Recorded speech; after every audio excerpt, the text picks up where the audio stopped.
28 సంవత్సరాల experience evidence based గల ఆయుర్వేదిక multi speciality hospital KSCSC hospital మన హైదరాబాద్లో. తర్వాత అండి మీరు మహిళా కమిషన్గా 5 years ఆల్మోస్ట్ ఎంత ఉన్నారు? 4.5 years ఉన్నారు. ఆ పోస్ట్కి న్యాయం చేశారా, లేకపోతే మీరు దాని మీద కూడా పొలిటికల్ ఇందాక అన్నారు కొంత పొలిటికల్ ప్రెషర్స్ ఉన్నాయి అనేది, అంటే మీరు స్వేచ్ఛగా పనిచేసేటువంటి అవకాశాన్ని కల్పించలేదా? ఒకటి, జగన్మోహన్ రెడ్డి గారు నేను ఎలా ఉండాలని కోరుకున్నారో అలా అయితే ఉండలేదు.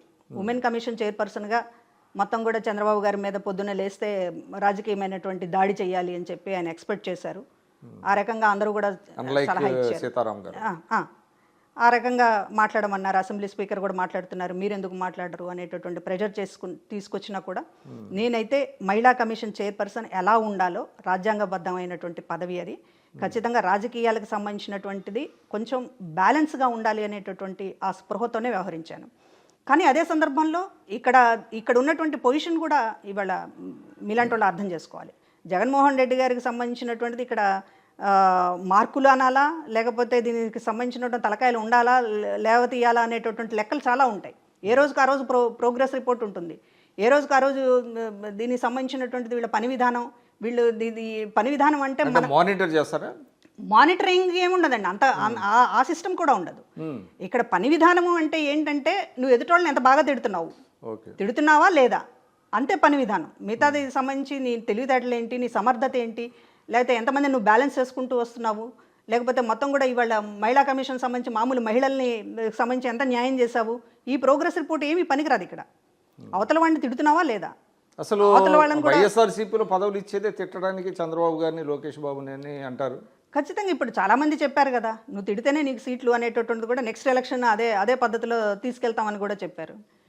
సీట్లు తీసుకుంటున్నారు, ఎమ్మెల్యేలు అయిపోతున్నారు, ఎవరిని తిట్టకుండా కూర్చుంటున్నారు అనేటటువంటిది కూడా జగన్మోహన్ రెడ్డి గారు చాలా ఓపెన్గానే చెప్పారు. ఆయన ఇందులో సీక్రెట్ ఏమి లేదు. తిట్టడం అనేటటువంటిది క్రైటీరియా, దానికి సంబంధించిన దాంట్లో నేను మిస్ మ్యాచ్ అయ్యాను. ఈ 5 ఏళ్ళు మీరు రాజకీయాల నుంచి నన్ను తప్పించాలనుకున్నప్పుడు నేనెందుకు రాజకీయంగా పోరాడతాను? రాజకీయంగా ఎదురుదాడి చేయాల్సినటువంటి అవసరం ఏముంది? కానీ ఒకటండి, అంటే మీరు మహిళా కమిషన్ చైర్మనే కాకుండా గతంలో మీరు చాలామంది మహిళలకి ఆసరాగా యాజ్ ఏ అడ్వకేట్గా మీరు రాజమండ్రిలో మీరు ఇందాక చెప్పారు. సునీత గారికి అన్యాయం జరిగినప్పుడు మీరు ఎందుకు స్పందించలేకపోయారు? ఇక్కడ స్పందించడం అంటే ఇప్పుడు షర్మిల గారి విషయంలోనే ఆవిడతో పాదయాత్ర చేశాను, ఆవిడకి విజయమ్మ గారికి తోడుగా ఉన్నాను అనేటటువంటి దానితోనే నేను ఇంత శిక్ష అనుభవించాను. సంబంధం లేకుండా ఇవాళ నాకు ఎమ్మెల్సీ ఇవ్వకుండా, లేకపోతే పొలిటికల్గా పూర్తిగా తప్పించేటటువంటి ప్రయత్నం, జస్ట్ ఒక భ్రమలు అపోహలతోనే నన్ను ఇంత శిక్ష గురి చేశారు. ఇక సునీత గారిని ఓపెన్గా మాట్లాడితే ఇప్పుడు ఏమీ లేకుండానే ఇవాళ పదవి నుంచి తప్పించేటటువంటి ప్రయత్నం చేశారు. కాబట్టి సునీత గారితో మాట్లాడాలి అని అంటే ఇక్కడ నుంచి ఎగ్జిట్ అవ్వాలనుకున్నప్పుడు మాట్లాడాలని ఉంటుంది. ఒక మహిళగా అన్యాయం జరిగినప్పుడు మాట్లాడాలని ఉంటుంది. కానీ ఇక్కడ అంత స్వేచ్ఛ ఉండదు, అంత శక్తి చాలదేమనుకున్నారా? అంటే పార్టీలోంచి బయటికి రావాలి అనుకున్నప్పుడు రావాలని అంత తొందరగా అనుకోలేదు. అది చేసినటువంటి పొరపాటే. ఇవాళ జగన్మోహన్ రెడ్డి గారి గురించి ప్రపంచం అంతా అర్థం చేసుకున్నారు, ప్రజలు అర్థం చేసుకున్నారు. కానీ ఆ దగ్గరలో ఉండడం వల్ల మేము కళ్ళు మూసుకుపోయినాయి. ఆయన స్వభావాన్ని అర్థం చేసుకోవడంలో కావచ్చు, ఆయన మోసకారితనం, నటన విషయాలను అర్థం చేసుకోవడంలో ప్రజలు బాగా సక్సెస్ అయ్యారు. కానీ ప్రజలు అర్థం చేసుకుని తీర్పు ఇచ్చిన తర్వాత కూడా ఇంకా మమ్మల్ని మేమెందుకు నమ్ముతాము? నమ్మడం పొరపాటే, చివరిదాకా నమ్మడం పొరపాటే. నేను అదే రాజీనామా చేసినప్పుడు కూడా చెప్పాను, ప్రజా తీర్పు తర్వాత అన్ని విషయాలు ఒకసారి రివ్యూ చేసుకోవడానికి మాకు అవకాశం ఏర్పడింది. కానీ అప్పుడు కూడా ఎందుకు చేసుకున్నారు మీరు? ఇంకా అక్కడనే ఉండాలి కదా, లేకపోతే బయటకు వస్తే మీరు రాజకీయంగా సమాధి అవ్వాలి, కానీ మీరు ఇంకో పార్టీలోకి ఎట్లా వెళ్తారు అని అడిగితే ఈ శాపనార్థాలు ఏంటి బ్రదర్స్ అని అడుగుతున్నాను నేను కూడా. ఇప్పుడు రాజకీయంగా సమాధి అవ్వాలని కోరుకోకూడదు కదా. ఇంకోటండి, అంటే ఓటమికి అనేక కారణాలు ఉంటాయి. జగన్మోహన్ రెడ్డి గారి పార్టీ, జగన్మోహన్ రెడ్డి గారి ప్రభుత్వం ఓటమి చెందటానికి ప్రధానమైనటువంటి కారణాలు ఏవంటే మీరేం చెప్తారు?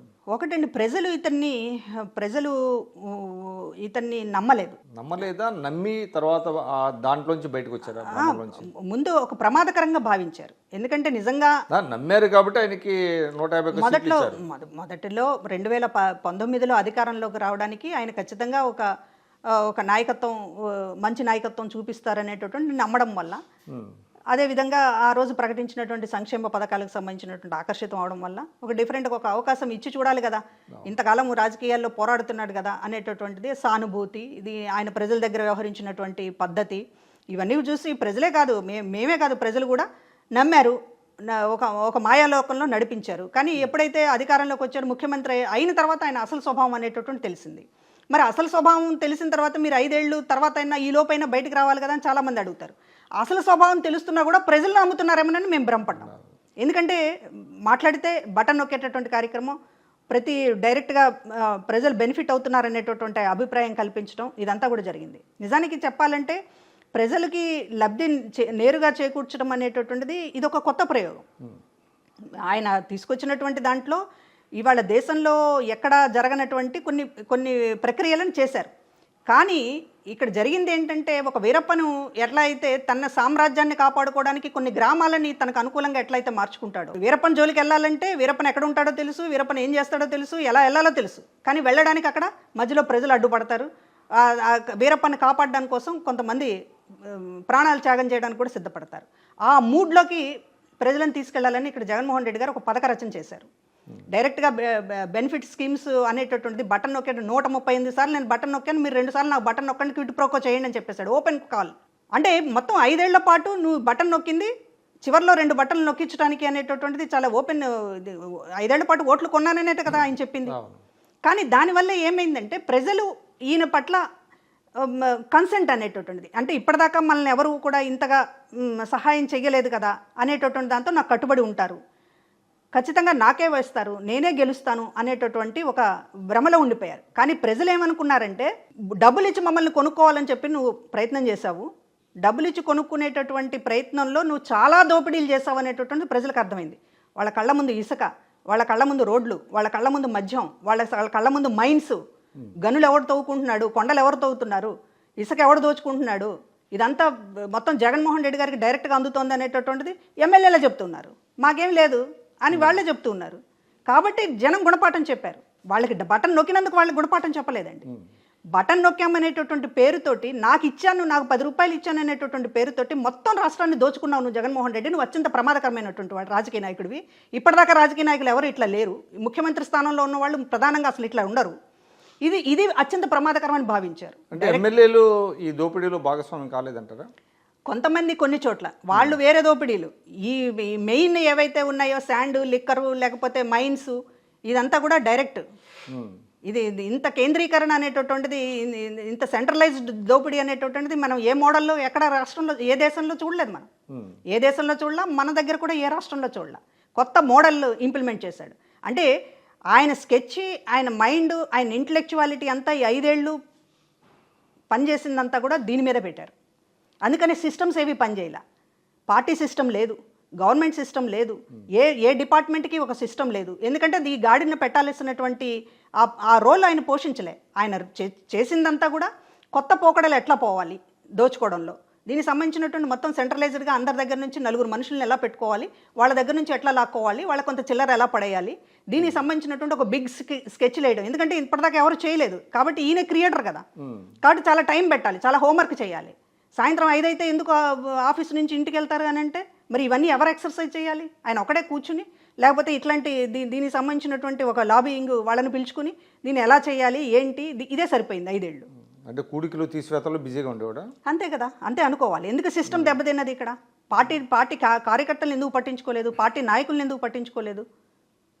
ఇప్పుడు ఇది నా ఒక్కదాని ఆవేదనే కాదు కదా, పార్టీ కోసం. ఎందుకంటే నీది బిగ్ అపోజిషన్ రోల్. ఇది మిగతా ఎవరు కూడా ఇంత అపోజిషన్ రోల్ ప్లే చేయలేదు.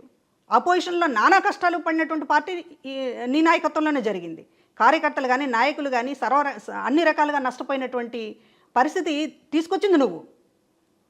నీ స్వార్థం కోసం పార్టీ పెట్టి, నీ స్వార్థం కోసం ఇంతమందిని బలి చేసి అధికారంలోకి వచ్చిన తర్వాత అసలు మీరెవరో నాకు తెలియదు, మీకు నాకు సంబంధం లేదు, నేను చాలా విషయాలు చక్కదిద్దుకోవాలి, చాలా విషయాలు సంపాదించుకోవాలి, మళ్ళీ 4 ఎలక్షన్లకు నేను ప్రిపేర్ అవ్వాలి, లేకపోతే మొత్తం కోర్టులు మేనేజ్ చేయడానికి నేను మొత్తం సర్దుకోవాలి, సెంటర్ని మేనేజ్ చేయడానికి సర్దుకోవాలి, నాకు ఇది చాలు, నాకు ఇది సరిపోతుంది, మీరెవరో నాకు తెలియదు అనేటటువంటి పరిస్థితుల్లో 10 ఏళ్ల పాటు ఆయన కోసం ప్రాణాలు ఇచ్చారే. ఇప్పుడు ఇవాళ ఒక్క మనిషిని చూపించమనండి, ఆయన కోసం నేను ప్రాణం ఇస్తాననేటటువంటిది నోటి మాట. చాలామంది ఆయన నాటకాలు చూసిన తర్వాత క్యాడర్ కూడా నాటకం ఆడడం మొదలెట్టారు, నాయకులు కూడా నాటకం ఆడడం మొదలెట్టారు. అన్నా నీ కోసం మేము ఏమైనా చేస్తామంటారు, వెనక్కి వెళ్ళిపోతున్నారు. సిద్ధం సభల్లో పొలవమని వచ్చారు, ఎందుకు గెలవలేదు? సిద్ధం సభలు చూసి నువ్వు మోసపోయావని అంటే నీ నటన వాళ్ళు అందుకున్నారు, ప్రజలు కూడా అందుకున్నారు. అన్నా నీకోసం ప్రాణం ఇస్తామన్నారు, వచ్చారు, బస్ అమ్మటి తరలొచ్చారు. ఓటు వేసేటప్పుడు అసలు నువ్వేంటి, నీ స్వభావం ఏంటి అనేటటువంటి నీ ముఖం మీద అంటించి ఇప్పుడు చెప్పు. చంద్రబాబు నాయుడు గారిని స్కిల్ కేసులో అరెస్ట్ చేయటం, 53 రోజులు జైల్లో పెట్టడం, ఇది బాగా దెబ్బ కొట్టిందా?